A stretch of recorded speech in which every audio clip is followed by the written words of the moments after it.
The period during and immediately after World War II was an era which saw massive advances in aviation technology. Central to those advances were the individuals who risked their lives daily proving these new technologies, the test pilots. Foremost amongst British test pilots was the son of a Scottish First World War pilot, Captain Eric Melrose Winkle Brown. During his career, Eric Brown flew more aircraft types, 487, than any other pilot in history, an achievement which will probably never be equalled. He holds the record for the most number of deck landings and was the first person ever to land a jet on an aircraft carrier. It was a career which saw personal triumphs, but also brought him close to tragedies. Captain Brown recalls that his very first flight with his father was a somewhat secretive affair. I think I was about 8 or 10, somewhere in that. And my mother was very anti me being indoctrinated into aviation. But regardless of this, he took me up in a gauntlet sitting on his knee, which was really one of the stupid things to do. But there we are, and I sat there, and he allowed me to move the stick around. That's the first time I actually flew. And of course, my mother didn't know about it at all. Otherwise, she'd have gone through the roof. But he was quite determined I should have a feel for aviation. In 1936, the now teenage Eric Brown accompanied his father to Germany for a reunion of World War I pilots which would coincide with the Berlin Olympics. It was an event which was to change his life. We went there, and it really was utterly fascinating, and we were given a very good welcome by this association, and they showed us some things which were outside the Olympics. For example, at an airfield just outside Berlin, they took us to see a little aerobatic display. And that's the first time I met Udet and Hannah Reitsch. Now, Udet was a key figure in all this meeting. He was, of course, the top surviving German ace from World War I. And by this time, he had become the head of the technical department of the German Air Ministry. He had been persuaded to do that by his old squadron comrade Goering, and he really wasn't happy about getting deeply involved in politics at all. But the pressure was on him, and he gave way. And frankly, as it transpired, he was not competent to do that job. He was a magnificent aviator, a total extrovert. I mean, all the world were his friends, and he was that sort of hail fellow, well-met sort of chap. And he greeted me like a long-lost brother. I was absolutely astonished, you know. I mean, I was just a spare spectator there. Anyway, I was introduced to Hannah Reitsch, and who paid not the slightest attention to me at all. And she had been giving an aerobatic display in a glider. Of course, at that time, it's fair to say Hannah was the top glider pilot in the world. And during this time, Udet said to me, he said, I'm going flying. I do this every now and then, keep my hand in. Would you like to come with me? And I jumped at the idea, because by this time, you see, I hadn't flown other than that one flight with my father. And we went down to the airfield at Halle, and he took me up in a Booker Jungmann, which was a little two-seat trainer.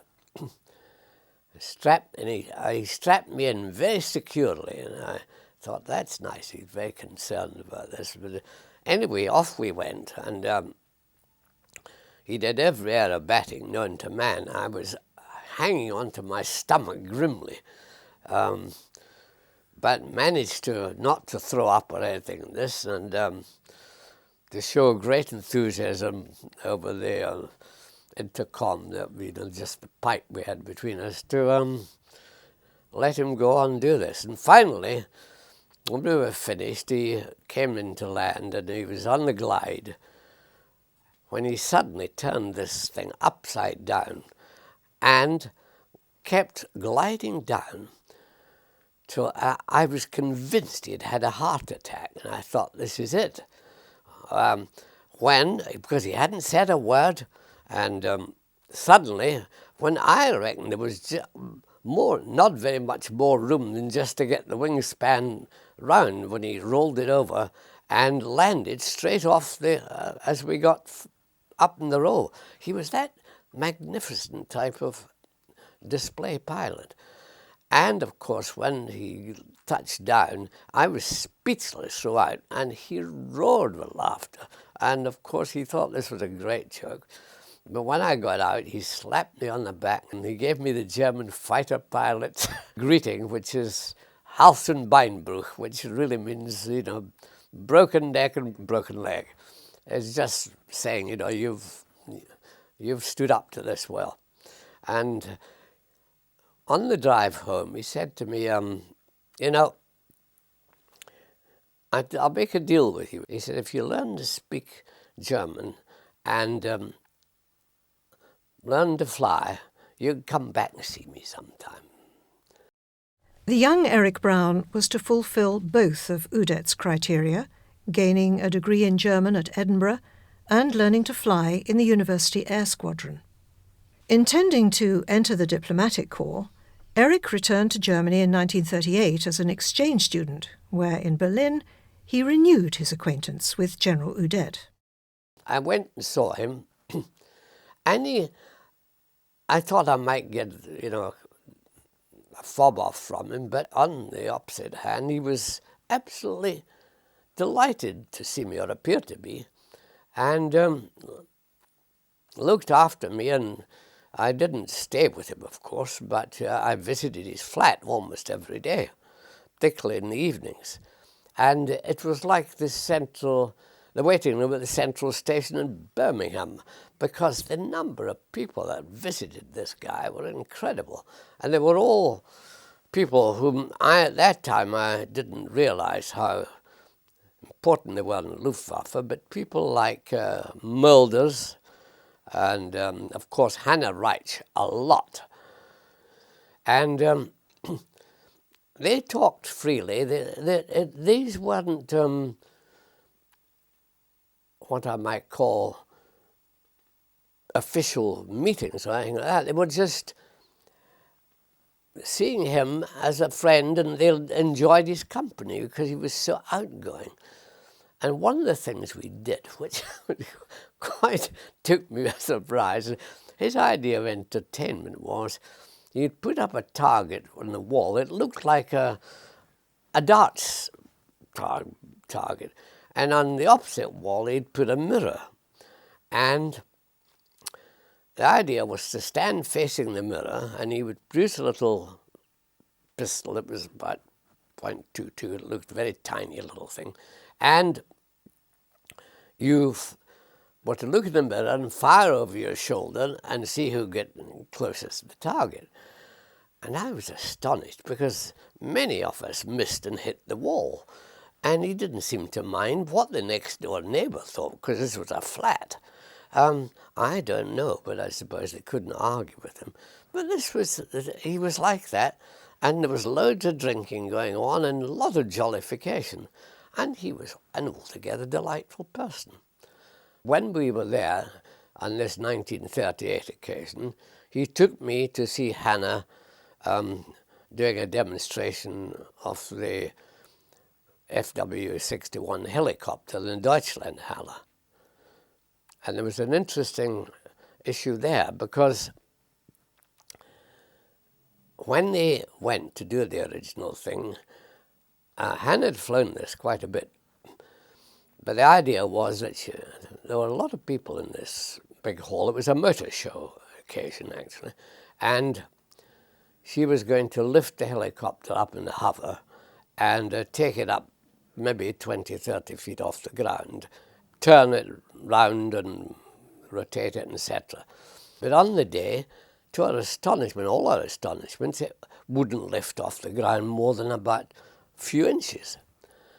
And everybody was totally mystified by this, until one bright lad, I don't know who he was, suggested that there were so many people in there that this was a normally aspirated engine, that they were breathing so much that they were starving the engine of necessary air. And he suggested that they open the hangar-type doors that were fitted in the Deutschlandhalle, and when they did this, there was an inrush of air, of course, and off Hannah went and up to 20 or 30 feet, and it all became successful thanks to this individual, whoever he was. In September 1939, the welcoming Germany Eric had known became a hostile, threatening place. I had gone up to Munich to spend the weekend there, and I booked into a small hotel there. At that time, I had an MG Magnet car, and I took that with me. And this was the weekend the first weekend in September. And at 6 o'clock on the Sunday morning, I was awakened with a thunderous knocking on the door, and two police officials came in, one a man, one a woman, and the woman spoke to me in English and said, I'm afraid you'll have to come with us because our countries are at war. And so I was removed. They let me dress hastily, and I was removed, and I was told to leave my possessions. They would bring them. And I was put into a car and driven to, I suppose, the local prison, or police station rather than prison. And there I was kept for the next 3 days. Now, they didn't treat me at all badly in that time. They were quite civil. And but I saw nothing of my possessions or my car. And I thought, frankly, I was in for the duration of the war. But what I didn't know was that the Foreign Office had arranged for a number of, I think it was about 20, British students from various universities doing the same thing as I was doing, and they were spread throughout Germany. And this was an exchange scheme, so there were 20 Germans doing the same in England. Now, I was unaware of this. I'd have been much happier if I'd known that. But after 3 days, I was told I was going to be taken to the Swiss border and handed over to the Swiss, which I was very happy to hear about. Anyway, we got aboard this large Mercedes with an SS lieutenant with me in the back. It was one of his cars that had a large black hood all over it with a small window in the rear. And as we set off, I looked out of this, and here is my Magnet following on behind with an SS sergeant, a huge guy, whose entire head was over the windscreen, but he followed along. And we were taken to a very remote part of the Swiss border where there was a bridge across a ravine. And we stopped there, and the lieutenant said, "You can take your car with you. The Swiss are expecting you at the other side." So I said to him, "You appear to have taken everything else, my clothes, my books, my money. Why are you giving me my car?" And he said in German, which I'll translate, he said, "Because we have no spares," which was a Teutonic logic, if you like. Anyway, I was repatriated back, given the petrol to drive back up to Calais, where I left my car and kissed it goodbye. Also, in fact, the RAC got it back for me a month later. And from then on, I had to report back to my university air squadron. The RAF at that time showed no sense of urgency in recruiting the eager young pilot, even though he already had flying experience. The Navy, however, were desperately short of pilots, and despite having no experience of the sea, Eric leapt at the chance to get straight into action. However, there followed months of training, during which he went back to basic flying. I did my flying training and my conversion to naval operations, and found myself posted in my first squadron back up in Donnybristle on the other side of the Firth of Forth, the other side of the Forth Bridge, and in a Wildcat squadron. So the Wildcat was then called the Martlet under British arrangement.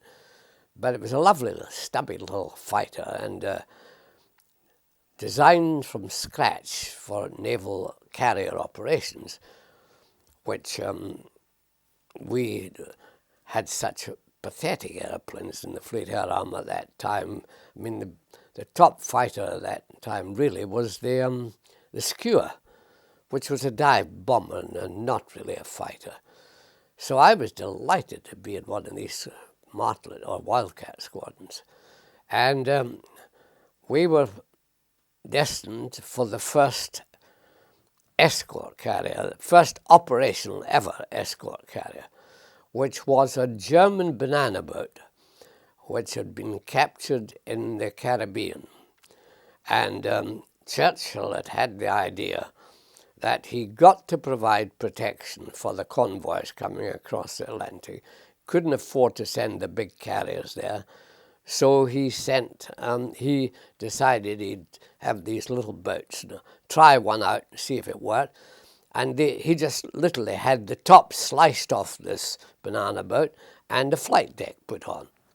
There was no hangar, just a flight deck. And well, the normal carriers had about 8 wires or so, and even the smaller ones never went below about 8. We had 2 wires plus another one called, this was called the for Christ's sake wire, which was your last resort, because if you missed that, you went into the barrier, which is rigged up, steel barrier, steel net barrier. And if you caught this last wire, as it pulled out, it brought you up with a very, very quick deceleration, but it collapsed the barrier and you ran over that. So the situation was saved. So this was pretty tight. And I'd never seen an aircraft carrier in my life before when I was posted to this thing. And from Donnybristle, we were sent out to do our first deck landings in the Firth of Clyde. And I must say, when I looked down at this matchbox floating in the water, I thought, well, this is going to be quite a business.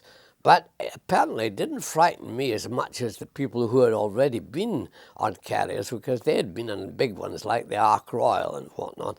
And to see this thing put the fear of God in them. But as I'd never seen one before, I was just mildly perturbed, but not frightened out of my wits.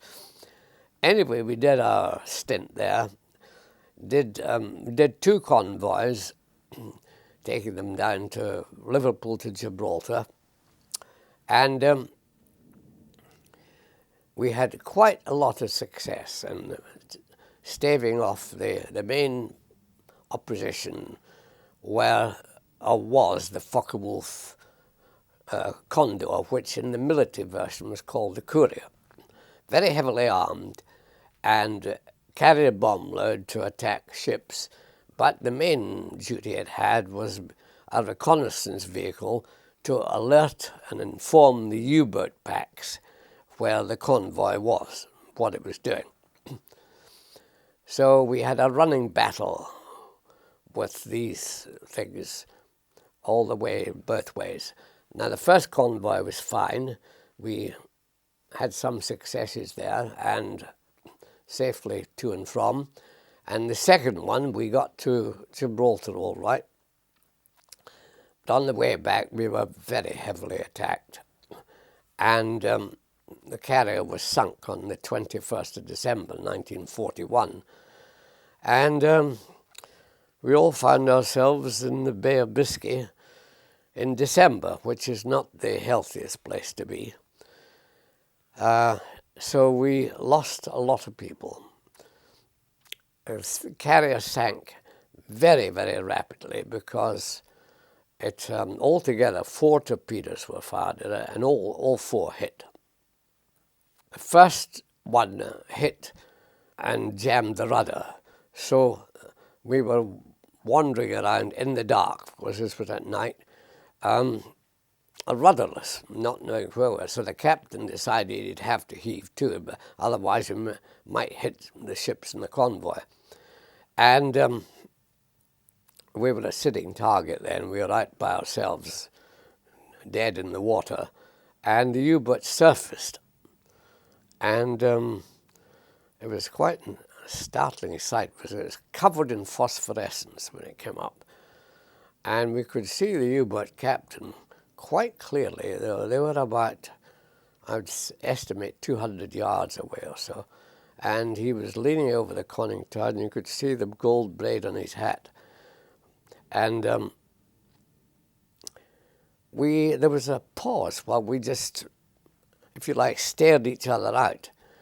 But one of the sailors eventually, his nerve broke, and he opened up against them with an Oerlikon gun. And I think that probably, I'm not saying it caused the disaster, because he obviously was going to have a go at us anyway. But this triggered it off, and he fired another 2 torpedoes, which struck the bows of the ship, and really the bows dropped off the ship. It was as bad as that. And of course she reared up, and all the aircraft, we had no hangars, remember, the aircraft were lashed down at the stern, 6 Wildcats lashed down there, and the lashings broke, of course, and the captain very sensibly had called everybody up on the flight deck as the best area from which to evacuate the ship. But when the lashings broke, these Wildcats careered into the whole ship's company, which were assembled on the flight deck, and caused dreadful casualties. And in fact, I jumped for it when I saw them coming. The other problem was you didn't know whether you were going to jump onto people who were already in the water. So it was a very unpleasant affair from that point of view. And a destroyer came, or frigate came to rescue us, along with some corvettes from the escort, the convoy escort. But after they'd rescued quite a number of people, I was not among them at that stage, they took off. And they left about 26 of us together.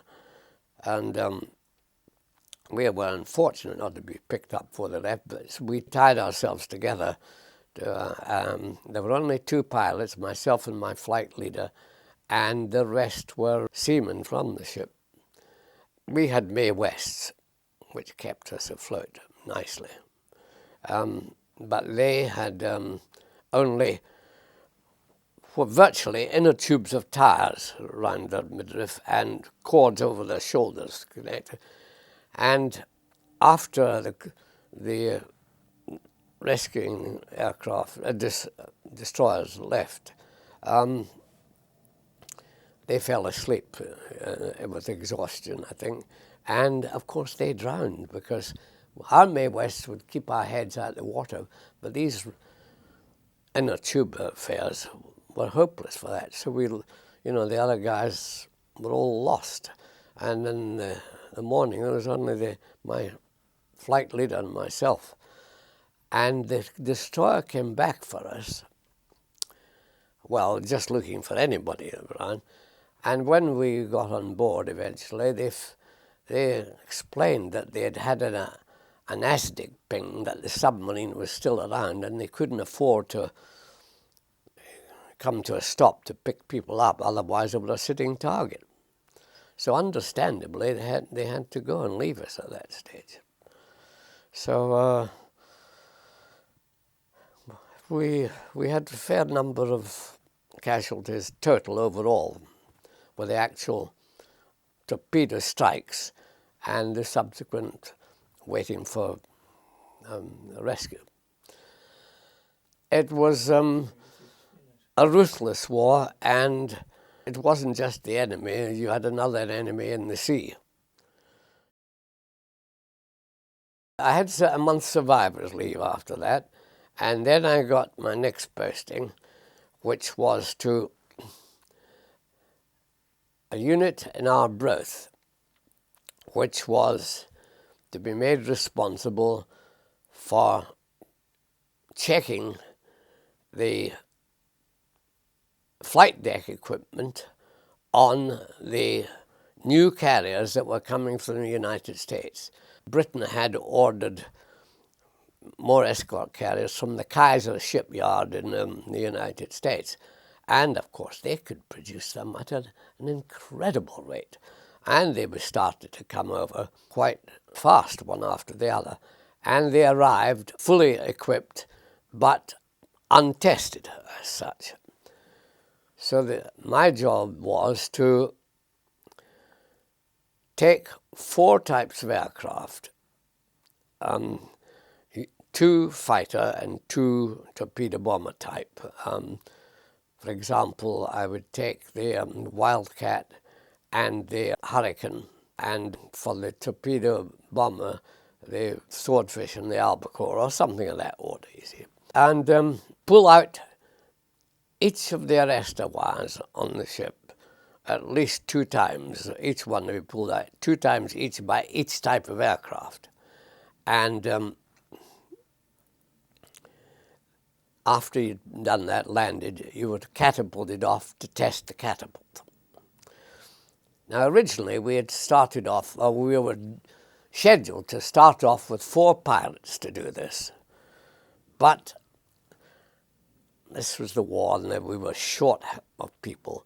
And sometimes I find myself absolutely on my own doing this. So my life was just mainly deck landing of either new types of carrier or new types of aircraft. And I was soon by far the most experienced deck landing pilot in the Navy. And in 1943, I was told I was going to Boscombe Down to join the Naval Test Squadron there. And I went there late, very late in 1943. And this was a naval squadron doing trials mainly with trying out new types of weapons on the aircraft, and not for their accuracy or anything like that, but just to see that they didn't cause too much drag or they were properly installed in the aircraft, etc. And I had really only had single-engined experience then. And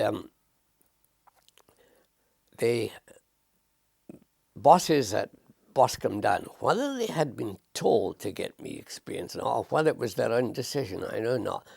But I was pitched into getting a lot of time in on twin-engined aircraft and eventually on 4-engined aircraft.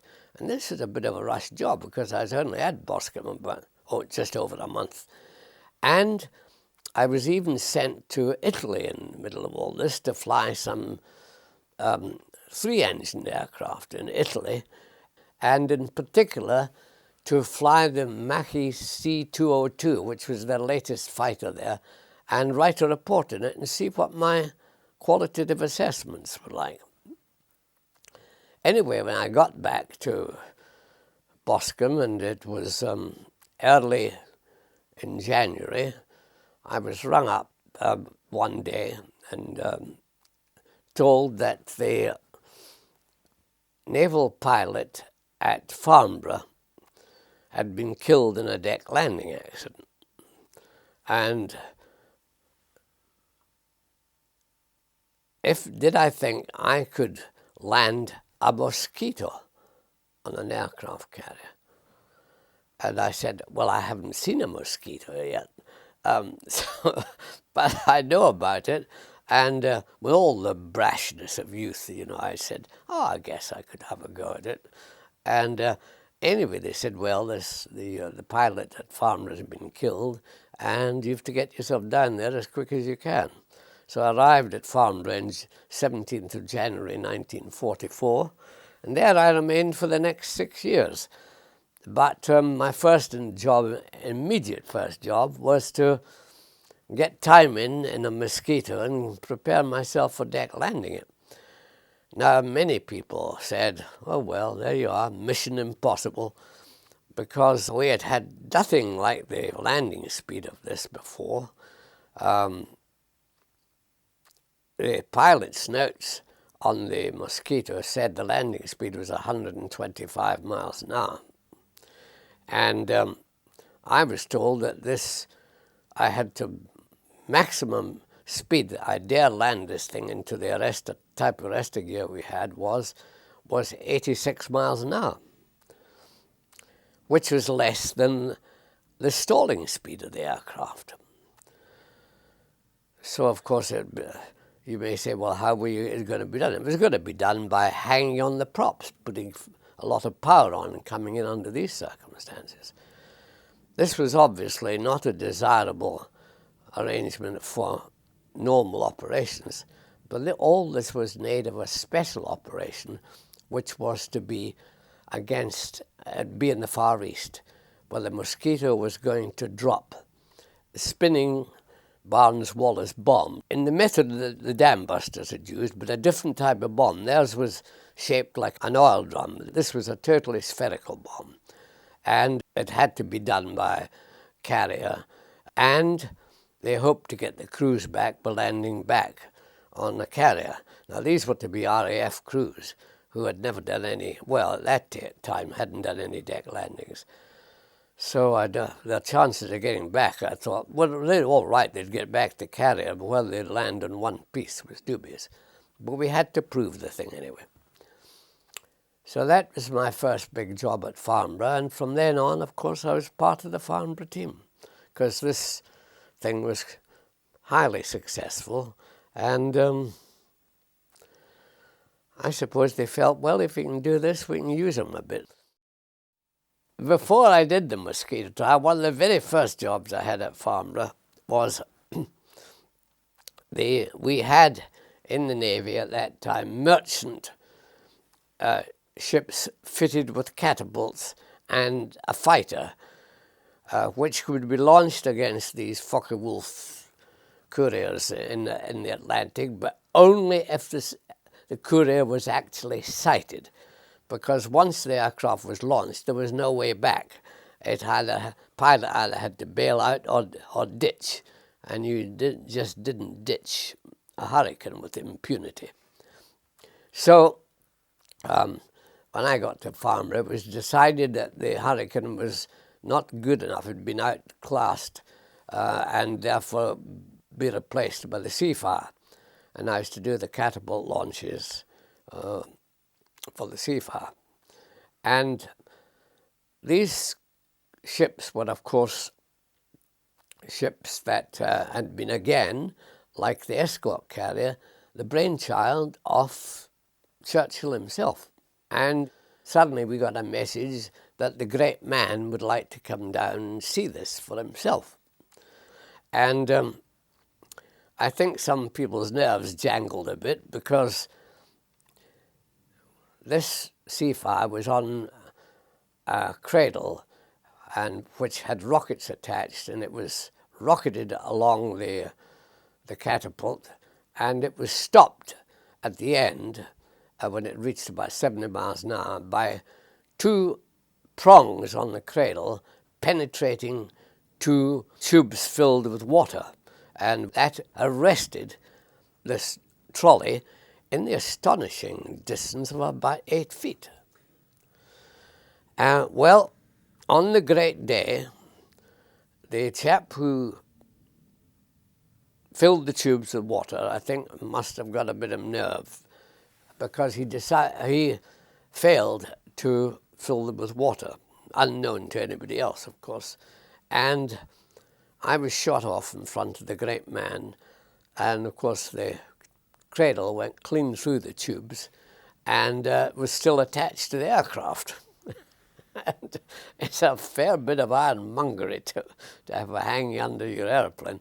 And after a bit of a struggle and shaking the aircraft around, this thing fell off. But up to then, I had to be at full power and not gaining any height at all. And it's interesting because at the end of the day, the great man enjoyed the whole thing and didn't appear to be aware of the problem, which was maybe just as well. Anyway, a satisfied customer left, and so that was that. With the arrival of the American Air Force in the Second World War, the battle in the skies above Europe had moved up to altitudes of 30,000 feet and above. P-38 Lightnings and P-47 Thunderbolt fighters appeared to offer much-needed protection to the flying fortresses. But steep dives in these aircraft often had tragic consequences. The tail gunners on the fortresses were reporting that their top cover escorts, which were about 1,500 feet above them, when they saw the enemy fighters climbing up to engage the forts, they would dive down on the fighters, and they didn't engage them. They just went straight on past them and disappeared into oblivion. Were making holes in the ground mainly. And we realized we had a monster here called compressibility to deal with. Now, we had experience of this in Farnborough, having started as far back as 1941. In fact, Farnborough had done more transonic flight testing than any other unit in the world. So we were ahead of the game there. But it was a difficult game indeed. Eric had tested captured German Me-109 and FW-190 fighters and found them capable of tactical Mach numbers of 0.75. The Lightning and Thunderbolt fighters couldn't compete on an equal footing. Finally, of course, it transpired that the only effective escort fighter, both with regards to range and regard to tactical Mach number, by that I mean the Mach number at which it could maneuver and fight, was the Mustang. The original Mustang had been not a very good airplane at high altitude because the Allison engine was inefficient at that altitude. And it was purely by the recognition by the then chief test pilot of Rolls-Royce, who had had an opportunity to fly a Mustang. He thought this is a fine airplane, but it would be a much finer airplane with a Merlin in it. And of course, this Merlin engine transformed the Mustang from a mediocre fighter into a magnificent escort fighter. The high-speed flight work of the transonic testing we did in the Spitfire, as we went up to the higher regions, involved tremendous physical effort. The stick forces to pull the aircraft out of a dive were getting up to the 100 pounds sort of thing. And we had a pilot, in fact, in my early days, he was the flight commander of aerodynamics flight, called Tony Martindale. Now, he was a big guy. He was about 6'2" and bulky, not fat, bulky. And he did this incredible dive in a Spitfire to 0.92. And nobody else in our flight could have done it because they hadn't the physical attributes of this chap. The highest I ever got a Spitfire was 0.88, and I was at the limit of my strength. But he got this up to 9.2, and then, of course, the prop came off, and the reduction gear came off with it, and it was subjected to 11G, which slightly swept the wings back, very slightly, but it slightly did sleep. And nobody's ever exceeded that, ever, in a piston-engined aircraft. During the summer of 1944, England was peppered for about 3 months, between June and September, with the German V1. And it normally came across our shores at between 1,000 and 2,000 feet at a steady 400 miles an hour. Now, we didn't have a fighter in this country that could do 400 miles an hour at that level, low level. So it was decided we'd have to do a risk-taking exercise and increase the limiting powers on the engine for short periods of 3 to 5 minutes, using 150 octane fuel instead of the 100. And so we were doing tests to see if we could achieve the speeds using this technique. And I was assigned to do the Tempest 5. And again, this was rush. We need the answers yesterday. And although the engine was, I was told, only do 3 minutes, but you're supposed to do in operations 3 minutes and then have the engine checked when you get back. I was to do 3 minutes for as long as I could, hoping to get down from 7,000 to 1,000. And eventually the engine blew up. What we discovered was that we could, in fact, with this technique, with the Tempest, we got 405 miles an hour out of it. And provided the radar could give you a good direction and you could home onto it and have, with a bit of height, you could dive to increase that 405 miles an hour and catch up. Because ideally you didn't want to shoot it down, because you put yourself at risk if you did that. The ideal was to overtake it and get your wing under its wing and form a pressure pad between the two. And then if you pushed up, you'd roll it over and topple its gyros, and away it would go. You didn't want to do that over the middle of a town, of course. You hoped to do that over the open countryside. They had a funny side to that too, because when I landed in a very filthy duck pond and couldn't get out of it because there was a very irascible bull waiting for me on the shore, so to speak. And whenever I moved round this pond to try another place, he came round too to greet me. I was stuck there till the emergency services, who weren't about to take on this bull, eventually found the farmer. And he came down and went to this bull, put his 2 fingers through the ring in its nose and said, "Come on, Ferdinand." The two of them walked off gently together, making us all look rather foolish. While we were carrying out this transonic testing on piston engine fighters, which were the only operational aircraft at the time, it became very evident that we were reaching the end of that road, because a piston engine fighter, it was clear, could never go supersonic because of the drag of the propeller. So just as that road seemed to be close to us, there was another road opening up because the first jets were appearing. Assisted by information derived from open patents filed by Frank Whittle, Germany had tested the first jet-powered aircraft, the Heinkel 178, in 1939 and had continued with their development of operational jets. We were unaware of this, but we had our first jet making its first flight in this country on the 15th of May 1941. And it was then passed on to Farnborough for the performance side of things.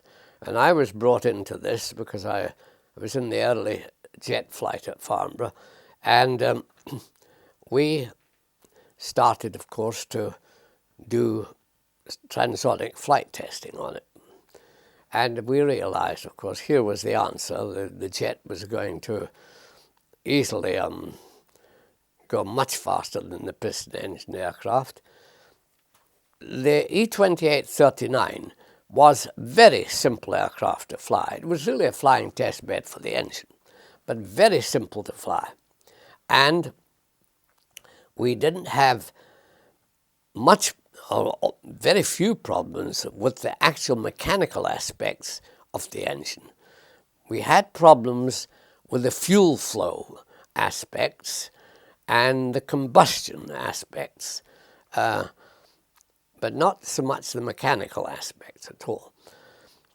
So we were used to having failures in the respect of these things I've talked about, but in the area of Farnborough, if you were up at, let's say, 30,000 feet, there were aerodromes that had like fleas in a dog's back. And this was a simple airplane to glide and land, and we had no problem finding, if we couldn't get back to Farnborough, we could get into one of the other airfields around. And of course the problem was we had no jet fuel anywhere in those days except at Farnborough. And so we had to have a Lancaster tanker full of jet fuel to come in and fill us up and whatnot. And at first it caused a bit of astonishment at some of these airfields to see something come in without a prop, but eventually they got used to the idea. And that side of the testing went very well. But the first Meteor, I'm afraid, was a bit of a pedestrian aircraft, disappointing. And we realized we had quite a bit of work to go on to persuade the designers that they had to take some different steps and more drastic steps than in their wing design. During the war, numerous enemy aircraft had been acquired and tested by the Allies through crashes, forced landings, and even some defections. But Germany's high-technology jet and rocket aircraft never operated beyond the country's borders, and so remained beyond the reach of Farnborough's enemy aircraft unit. In January 1945, Eric was put in charge of Farnborough's enemy aircraft unit, and in April was dispatched to Germany, tasked with acquiring the Nazis' high technology and their highly skilled personnel. So I flew to Vassberg, and we found that the piston engine aircraft had been smashed and put out of action, really, every one of them. Either by simply taking the prop off and blowing all the props up, or putting an axe through the fuselage, or things like that. But they had left, there were some jet aircraft there, they had left those absolutely untouched. Now, we didn't know if this was right throughout Germany, but this seemed hopeful. And of course, my subsequent findings as I expanded through Germany, this was common everywhere. And we wondered, they had left all their jets untouched and their rocket aircraft untouched. And the only explanation I can offer for this is that they were so proud of their technological achievements that they wanted us to see what they had and how it might have been if things had continued. Anyway, I set up a collection base at Schleswig in Schleswig-Holstein, and we went around picking up as many aircraft as we could, would ferry them, would fly them into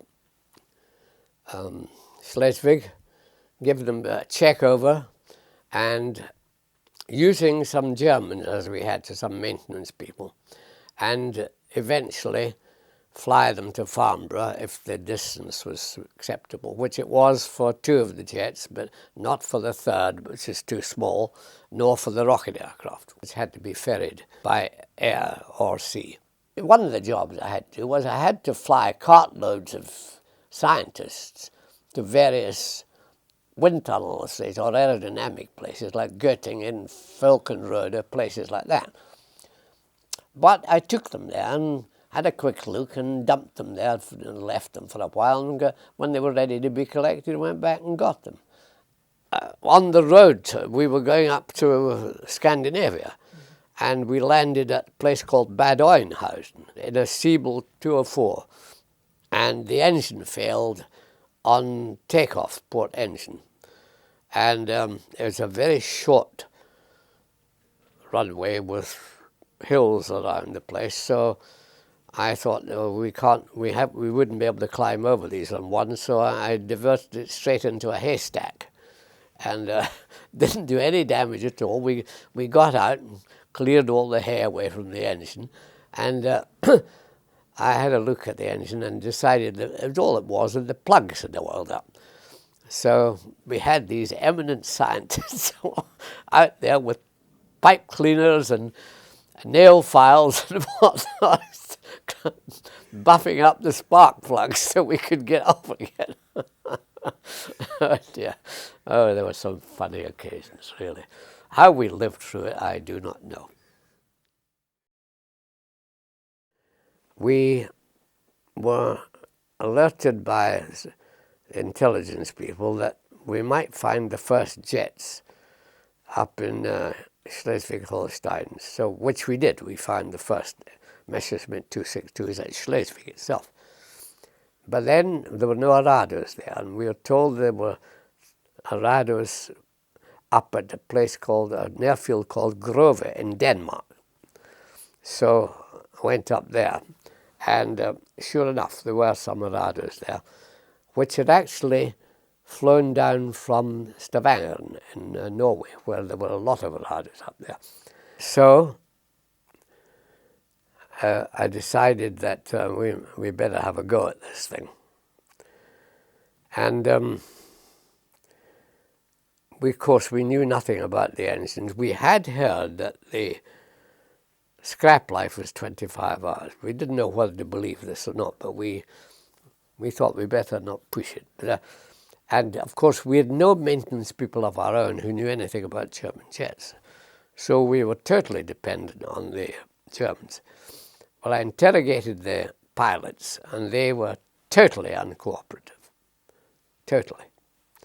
They weren't about to tell us anything. And so I then went to the maintenance crew, and they were far more cooperative. The maintenance crew, or the black men as the Germans call them, had it up to here by the end of the war.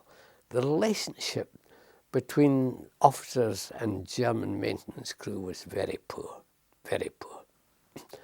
And so it wasn't too difficult to get them to help this, to do the maintenance.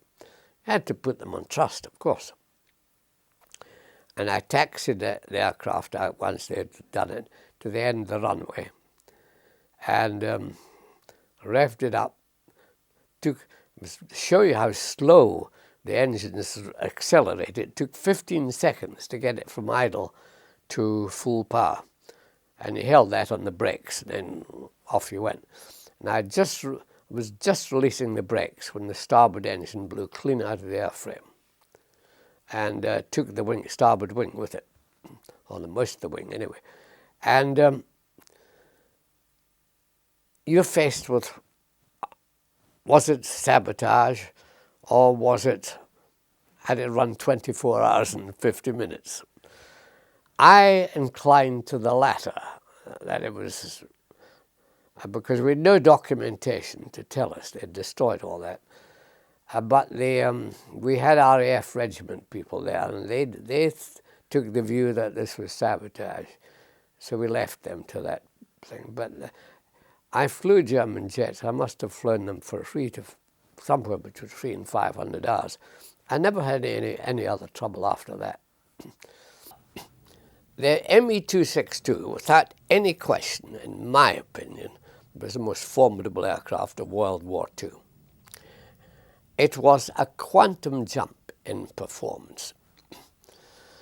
To give you an idea of the quantum jump in performance, the best Allied fighter of World War II was the Spitfire Mark 14, with a top speed of 446 miles an hour. The Me-262 had a top speed of 568 miles an hour, as we tested it at Farnborough. Now this is incredible. It's 120 miles an hour faster. In other words, it was untouchable. And this means that when you have a speed gap like that, you can dictate all the terms of combat. You can decide to engage when it's favourable to you or not to engage. If you want to go off, you just wave them bye-bye. Nobody's ever going to catch you. And in fact, the only 262s that were shot down were not shot down in combat. They were shot down while either taking off or landing, because their jet engines were very slow to accelerate in those days, and also we had forgotten, or they had forgotten, as we did in the E-28-39, to put a device on the aircraft such as air brakes to slow it down.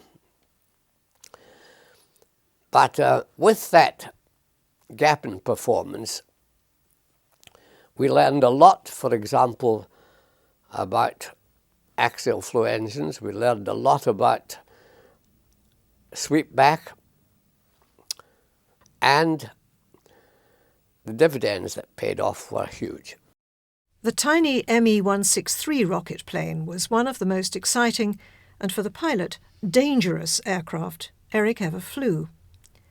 With its swept wing, tailless configuration, and its highly volatile hydrogen peroxide fuel, it had a frighteningly high accident rate, and more of its pilots were killed away from the battlefield than were killed in combat.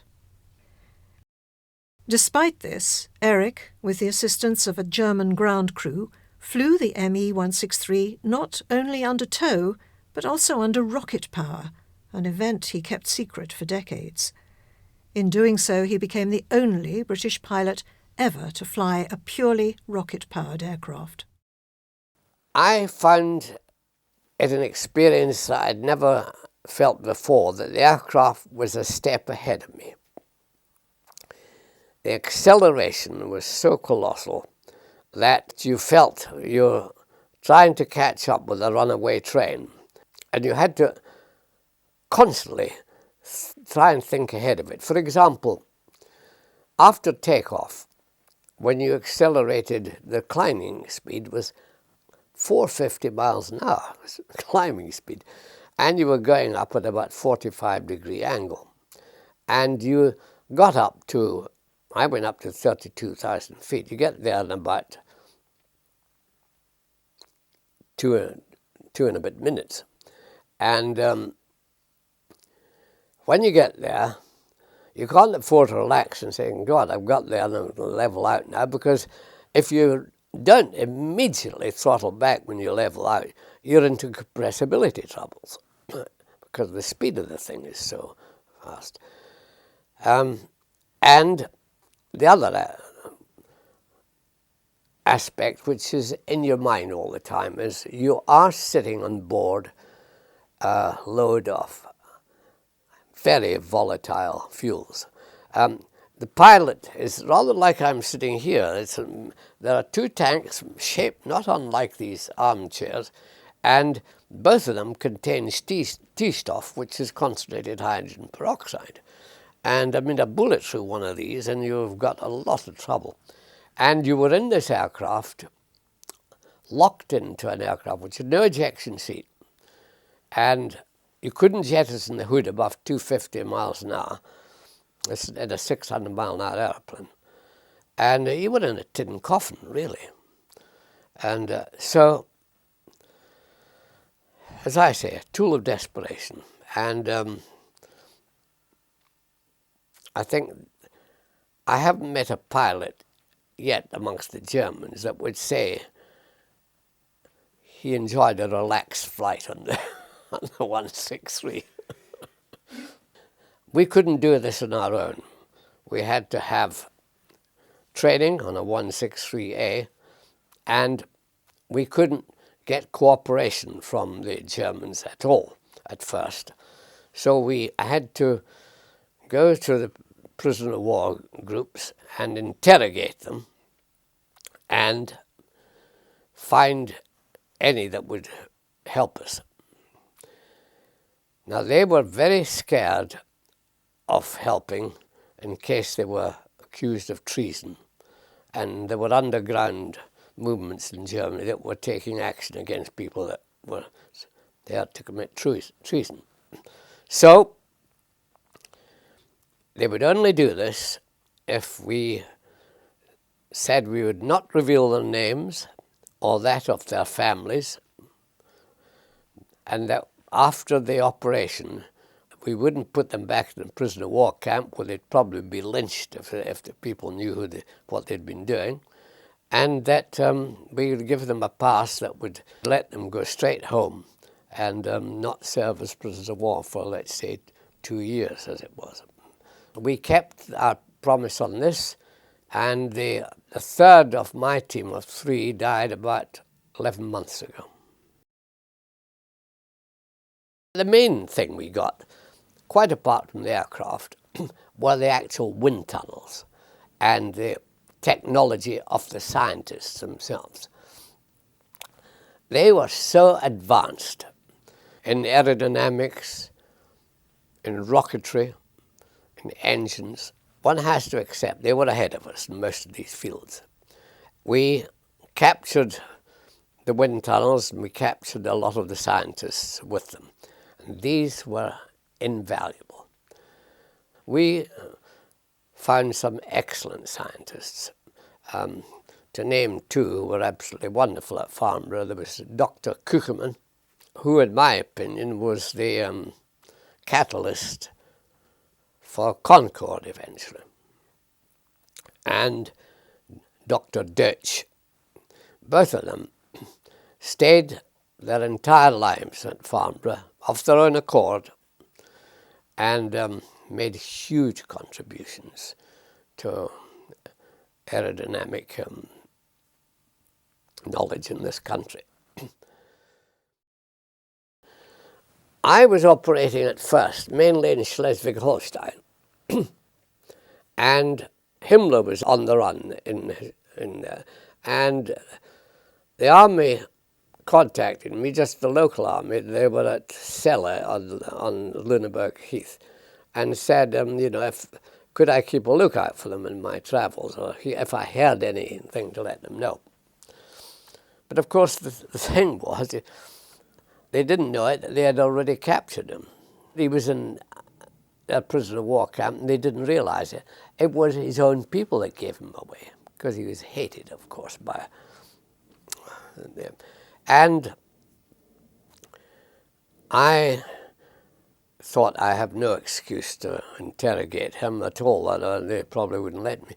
But the major I'd made friends with told me that they'd got him, and I said, can I just have a look at him? And he said, well, he said,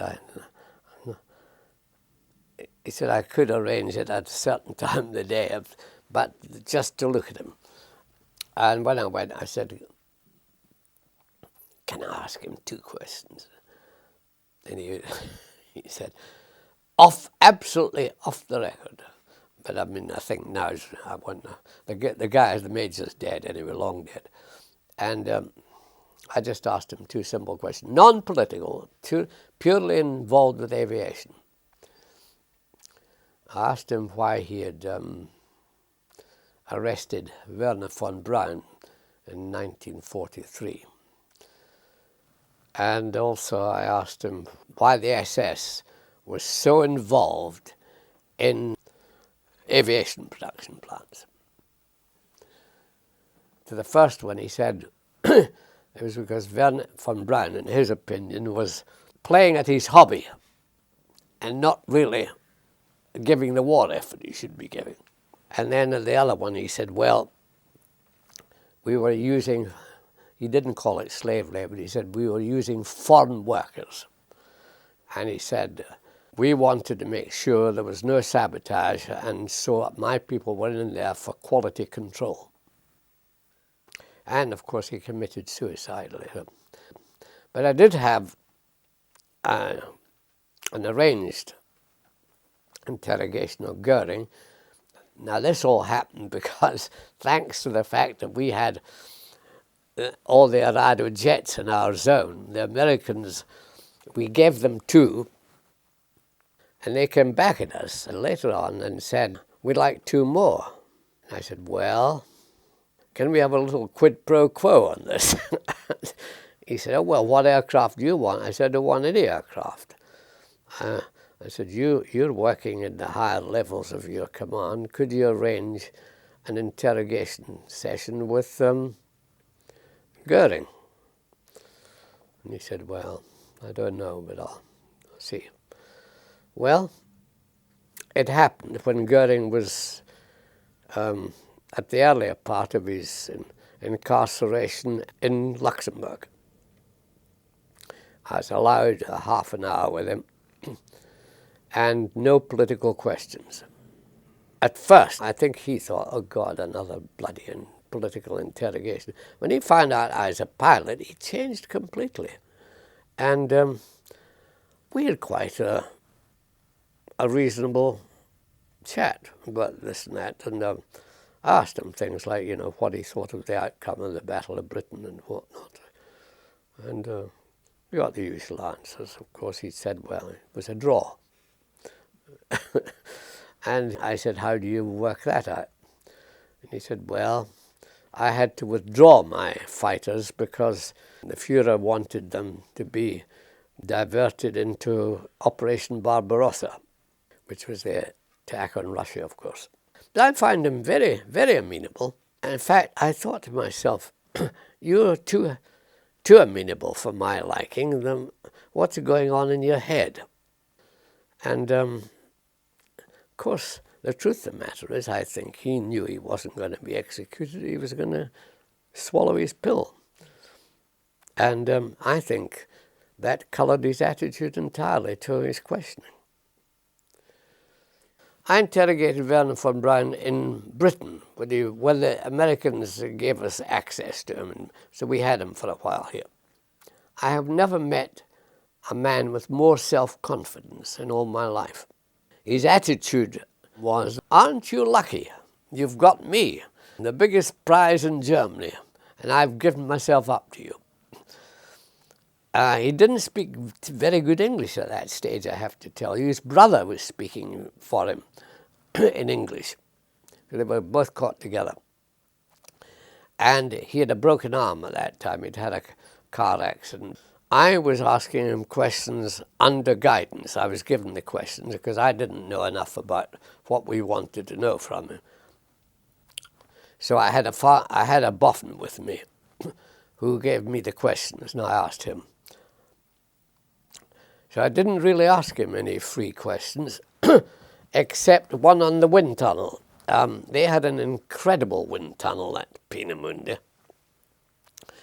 which had, as he said, an airstream of Mach 4.4, which was, to my mind, unbelievable. Perhaps the strangest of the interrogations Eric undertook was of Hannah Reitsch. In the 6 years since their pre-war meetings in Ernst Udet's Berlin flat, Hannah had gone on to win 2 Iron Crosses, test and almost be killed in an Me-163, and had proposed and tested a piloted suicide version of the V-1 flying bomb. She was an icon of the Nazi regime. She had visited Hitler in the bunker and flown out of Berlin only hours before it finally fell to the Russians. And only days before Eric interrogated her, she had been told that, to prevent his family being returned to the Russian zone, Hannah's father had shot her mother, their maid, her sister and her 3 children, then turned the gun on himself. She was in a very emotional state at that stage, and she blurted out a lot about her time in the bunker. She was absolutely obsessed with Hitler. You see, Hannah couldn't be persuaded that the Nazis were involved in the Holocaust or anything like this. How she could live in the circles in which she lived and really ask us to believe that she had no knowledge of this is, to my mind, utter nonsense. And in my view, she was a total fanatical Nazi. I was approached by a Brigadier, Glyn Hughes, who was in the RAMC, the medical side, but he said, we're going into what we think is a concentration camp. And he said, I wish I had a good interpreter with me. He said, but I've heard you speaking German as you go around to the various Germans, etc., that were still around. They were mainly civilians, these Germans, that were still around. And he said, I wonder if you could help me out for 3 days or so. And I said, well, I can't really afford that amount of time. I said, because I've got a job to do, but I could spare a day if you want.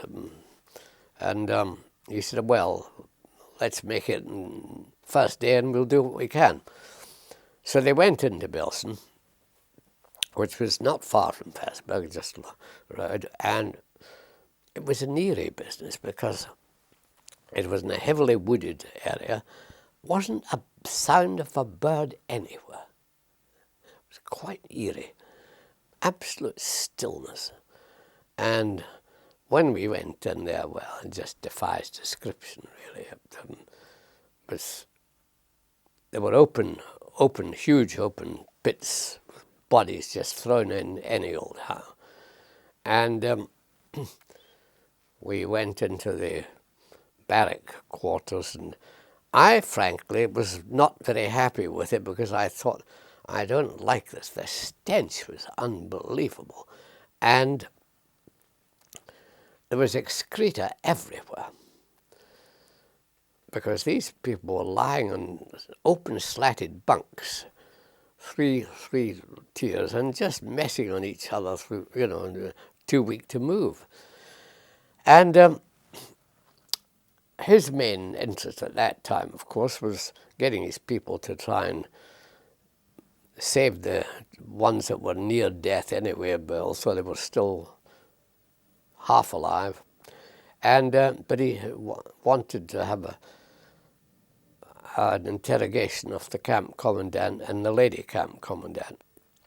So I did this with Joseph Kramer and Irma Griese, she was called. I was appalled at this dreadful female. She was famed at Auschwitz for making lampshades out of the skins of prisoners there. She's a dreadful woman. Anyway, after I'd done Kramer, he said to her, we'd ask her if she had her time over again, if she would do the same thing. So I asked her this, and she leapt to her feet out of her chair, gave the full Hitler salute, said, yelling, Heil Hitler, and sat down, wouldn't say another word. And both Kramer and she were executed not too long afterwards. And I went back many years after the war, and the birds were just beginning to come back, but not too many of them. But for all that time, it had lain absolutely silent. At the end of 1945, Eric returned to the UK to complete a project he had been involved with for some time. Engine technology by this time had matured sufficiently to allow them to attempt the world's first operation of a jet from the deck of an aircraft carrier. We were at an interesting stage in deck landing, of course, because we were into the jet era, and we wondered if the jet would operate all right from aircraft carriers. And I was asked to choose one of the jets that I thought from our stable at Farnborough would be okay to do that. And there wasn't much choice really, because there were only 4 aircraft there. There was the E-28-39, which was an experimental flying test bed for the engine really. There was the Bell Air Comet we had an example of, which was a very sluggish beast. And the Meteor, which we didn't want to start with a twin-engine one on it. And the Vampire, which at that time was called the Spider Crab. So I chose the Vampire, and we had a hook fitted and everything. And we knew the Americans were rushing to do the same thing. So we were hell-bent on beating them for this. This sort of friendly competition went on. And we beat them to it by 9 months, in fact. And made the landing on the 3rd of December 1945. The aeroplane itself was delightful to fly, but one must recollect that the jet engine was an early stage of development. Now, the essence of deck landing is lift control. In other words, if you suddenly need to get out of a hole because you've got too slow, and a piston engine, you just push the throttle, and of course you get immediate slipstream from the air screw. Gives you lift. If you want drag, because you've got too fast, you pull the throttle back and the air screw brakes and gives you drag. So it's wonderful lift control. Not with the jet. The only way you can get increased lift is increased speed. And with that sluggish acceleration, if you had left it a bit late, you were in big trouble. To brake, as I said, we'd forgotten to put dive brakes on the early jets, but we had put them on the Vampire, so we were okay from that point of view. But it was this acceleration that was the problem. Now that was a question of solving it with time. That'd be solved by the engineers. And indeed it didn't take too long. It only took about 6 to 8 months before the Nin appeared, and the Nin had acceleration that was almost comparable to a piston engine. So that solved itself in the course of time. And we then got onto a rather madcap scheme of landing on an aircraft on a rubber deck with no undercarriage. 2 reasons for this. One was a naval undercarriage is a very hefty piece of ironmongery because of the heavy vertical velocities involved in landing, and it represents about 7% of the all-up weight of the aircraft. So if you can get rid of that, you have 7% to play with, and you can use that in either fuel, weapons, or whatever. But the other big advantage is because you've reduced the height of the aircraft, you can almost double the number of fighters you can stow in a hangar. So that increases your capability tremendously. But the logistics problems were too difficult to overcome, because wherever you go in the world, you're operating on a carrier, and there may be a problem on the deck that causes you to divert to a shore station. Wherever you go, you're going to have rubber carpets all over the place. So the logistics of it were insuperable. The next holy grail was to break the sound barrier, which, I have to say, a few scientists believed couldn't be done, but the majority were of the opinion it could be. And we had, as far back as 1943, brought out a specification at Farnborough to build a supersonic research aircraft called the Miles M52. It was to be designed by Miles, who were known for their innovative design work, but monitored by the RAE in their wind tunnels. And all the flight testing was to be undertaken by the RAE because the Miles pilots hadn't flown jets and had done no supersonic work, or transonic work anyway.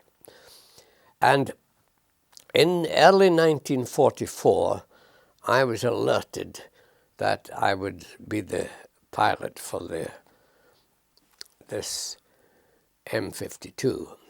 Now you may think, well, you'd only arrived at Farnborough in 44, but why you? But part of the reason was I was in the jet flight and already had experience in transonic testing, but the main thing was the cockpit of the M52 would not take a pilot over 5 feet 8 inches tall. So there was a strike there in my favour. And thereafter I followed, of course, every move of the building of the M52 very closely. And we were going along very well indeed, on course. We reckoned we would make the supersonic attempt in 1946. But lo and behold, when we were 82% ready for the first flight, without any warning to either Miles or pre-warning to Miles or the RAE, their project was cancelled. And all the data was ordered to be handed over to the Americans, which was an absolute tragedy from the British point of view, and of course a gift from heaven to the Americans, because there were some very innovatory features in this M52. It had an ejection capsule fitted. It had straight biconvex wings of incredible thinness, so thin in fact that the wings were known as the Gillette wings. They were like a razor blade in that same form. And the major point, as it transpired, that on this aircraft was the use of a flying tail, which allowed the aircraft to be controlled through the very difficult aspects of high Mach numbers and their compressibility effects. And this is what made supersonic flight possible for the Americans. They had already run into trouble at about 0.92 in America on the Bell X-1. And the record showed it was probably impossible to go any further in the state it was in. But when they changed from the normal elevator to the flying tail, this got them through the compressibility hump. So we gave the whole thing away. Why? People are still arguing about it. There was a supersonic committee with some eminent scientists on it who cancelled it, and some of the reasons that were given, which I think were totally phony, were that we had to rethink after realizing the advantages of swept wings as we had found the Germans using. Now, swept wings don't make you supersonic. They improve they allow you to go further than before the compressibility effects start to be felt. But compressibility effects are not got rid of by the swept wing. So that was a bit of a failure. It was also said that it was deemed too dangerous for the pilot. Well, I can assure you I was never consulted on this, and I was perfectly happy with the arrangement that was made. So there is the other political factor that is now being mooted. In December, in fact, of 1945, Frank Whittle resigned from Power Jets along with 16 of his top engineers because the government would not allow him to produce jet engines, but only to develop jet engines. And this was seen, I suppose, as him cocking a snook at the establishment. And if one really can believe this, then a way of getting back at him was to cancel the M52, and his engine, which was to power the M52, would therefore not get the wonderful publicity which inevitably would result from such a flight. And this would teach him a lesson, so to speak. A dreadful thought, but some people are beginning to wonder if this wasn't what was behind it. Certainly the decision was appalling, and indeed this is recognised by Prime Minister Margaret Thatcher quite a few years later, actually producing a white paper to say what a particular disastrous decision this had been for the British aviation industry to cancel the M52. Britain's quest for Mach 1 didn't end with the cancellation of the Miles M52, but it was a quest which would prove expensive in human lives. In 1946, Geoffrey de Havilland, the son of the founder of the de Havilland Aircraft Company, died when the revolutionary DH-108 Swallow broke up in mid-air while he was conducting transonic testing on the aircraft. We knew of the DH-108, of course, and we knew it was based or influenced by the Messerschmitt 163 design. And Farnborough was doing the wind tunnel tests on it. And I watched these very carefully, and I could see there were some problems. The company thought there were three great possibilities with this aircraft. One was to break the world speed record, which in those days, 1946, stood at 616 miles an hour and had to be done in those days at low level. The other possibility was to break the sound barrier. And the third possibility was to learn a lot more about tailless aircraft. Well, the first one was started, and Geoffrey was told that this had to be done below 1,100 feet. He was doing his full power runs and coming down at intervals of 1,000 feet. He started at 10,000 and just full power levels and coming down, just to see whether he's getting any problems. And he was at 7,000 feet at Mach 0.875 when the aircraft disintegrated. The bits and pieces and his body crashed on the Thames estuary, Egypt Bay. This was on the 27th of September 1946. His parachute was still attached to the body, but it hadn't opened. And his neck was broken. And at first it was thought this was with impact with the ground. But the medics decided no, it had been broken in the air. So then, big question mark on why this was.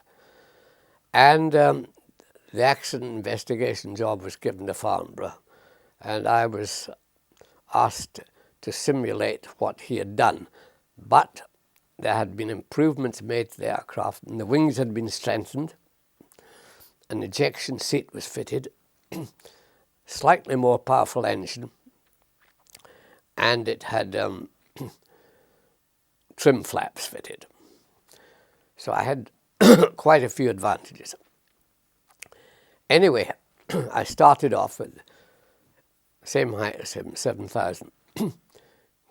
But nothing happened there, came down. I was at 4,000 feet at 0.88, which was just a little bit higher than he had been at, when without any warning, I got a runaway longitudinal divergent oscillation. And it was 3 cycles a second. And in each cycle, I was subjected to +4 and -3G. So the aircraft was a blur almost with the oscillation. And I had a camera in the cockpit and it showed my head being snapped back onto the pad behind me and then onto my breast again. And the medics reckoned that I'd lost consciousness after 10 seconds of this. But after 3 seconds, just instinct, I hadn't any plan at all, just instinctively I pulled the stick slowly back and the throttle together, and it stopped as quick as it had started. And of course the conclusion was that, having seen the photographs of the head, that Jeffrey, who was 6'1" or maybe 6'2", whereas I'm 5'8", he had, and we didn't have bone domes in these days, it was just leather helmet, snapped his head back, and they think it struck the canopy, broken his neck. Just as the aircraft was breaking in this oscillation, which broke it up anyway. And then we had a look at whether it could go supersonic. And I dived it to 0.985, which is knocking at the door. But it wouldn't go a fraction further because the stick was on the back stop to pull out of the dive. So it couldn't go any further, otherwise it would have continued on. So it was a non-supersonic runner. Following further modification in September 1948, John Derry finally pushed the DH-108 through the Mach 1 barrier, the first British aircraft to do so. Tragically, though, all 3 of the Swallow prototypes were to crash, in each case killing their pilots.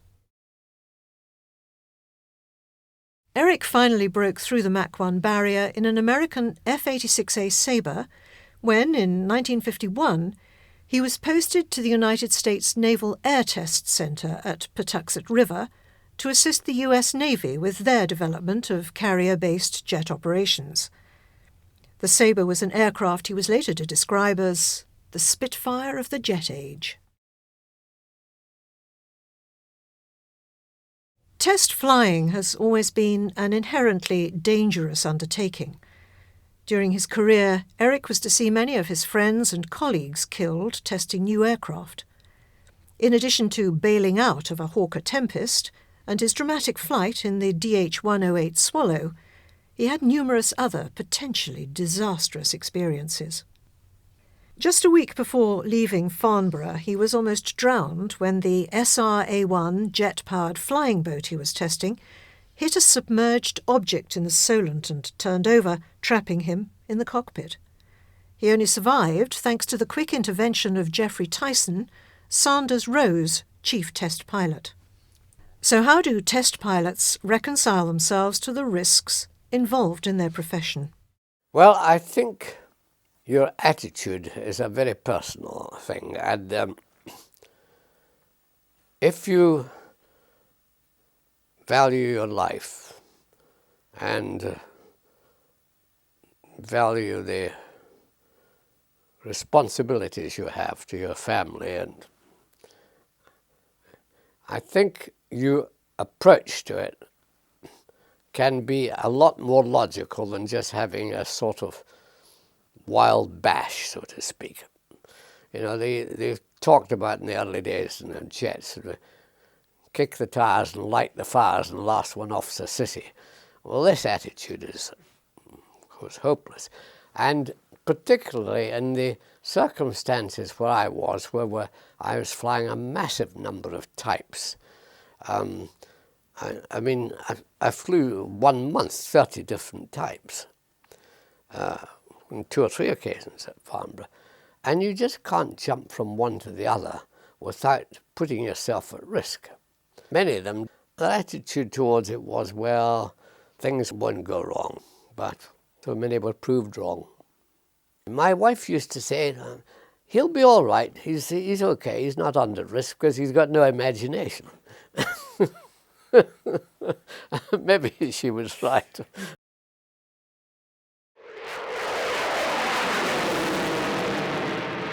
Aircraft have changed radically in the last half-century.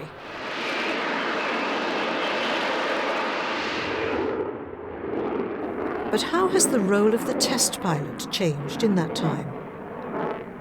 I think what has changed so much is the help that a test pilot can get. For example, in simulation. They build simulators now, computerized simulators, and they predict with remarkable accuracy the characteristics that are likely to occur in a flight under certain conditions. Now, we had nothing like that at all, and the only predictions we got were the Boffins' guesswork. And you can go up on a test flight now and get the answers back if you do it slight stage by stage, which was not available to us in those days. And of course, the other thing is you have ejection seat systems now, and even low level on the runway ejection is safe now, which again was not available to us. And of course, there is now the fact that they have to have qualifications, which I think are vital. Most of them have been through degree courses to understand what they are doing, and that it isn't just a lot of mumbo-jumbo to them when the Boffins talk about it. They understand the language, and they understand what the predictions are based on in the Boffins' case. Many of them, the test pilots of my time, weren't very academic, really. There was too much seat-of-the-pants flying in those days. None of them lacked courage, there's no question about that. But what they did lack was understanding of what they were undertaking. I think physical fitness, too, is very important. This business of Hollywood test pilot stuff, drinking yourself stupid in the evening and then I didn't drink at all while I was a test pilot. And I exercised a lot because in transonic testing, I think we've talked about this, some of the forces you have to deal with are considerable. And I'm not a big guy, and therefore I had to do exercises to get the muscular, make the muscular preparation for it. So I think that is important. And I've seen fellas come out to fly the day after the night before, and they really weren't fit to get in the cockpit. But there was a shortage of pilots in the war. What do you do? During his career, Eric flew 487 different aircraft types, including British, American, Italian, Russian, Japanese, and of course, more than 50 types of German aircraft. What, for him, were the highs and the lows? The worst I've ever flown was an experimental swept-wing glider, tailless glider, called the General Aircraft 56. And it had appalling ground effect characteristics. By that I mean the wings were swept back and drooped so much they almost touched the ground. And on takeoff, of course, a huge pad of air formed under these wings. And as soon as you lifted the aircraft off the ground, you lost that pad and it nosedived straight in. So you had you really had to anticipate this. And nobody enjoyed this. The company didn't do its own testing and it handed it over to us. And since at that time I was the CEO of the flight, I felt incumbent upon me to take this on. And after we had finished with it, we took it back to the maker's chief test pilot at Lasham, very well-known glider pilot called Kronfeldt. And I briefed him on all the problems with it. But unfortunately, a few months later, he killed himself on it, doing months later, he killed himself on it, doing stalling tests. It's a very nasty one. The best aircraft I ever met, piston engine-wise, was the de Havilland Hornet, for the simple reason it was very heavily overpowered, which is wonderful, because most aircraft are underpowered. And the best jet I flew, of course, was the F-86E, the Sabre with the flying tail. The 1940s and 50s were an era of legendary test pilots. Their efforts saw greater advances in aviation technology than in any period before or since. They were advances made necessary by the demands of a desperate conflict. But the price of those advances were the risks and sacrifices made by men like Captain Eric Winkle Brown.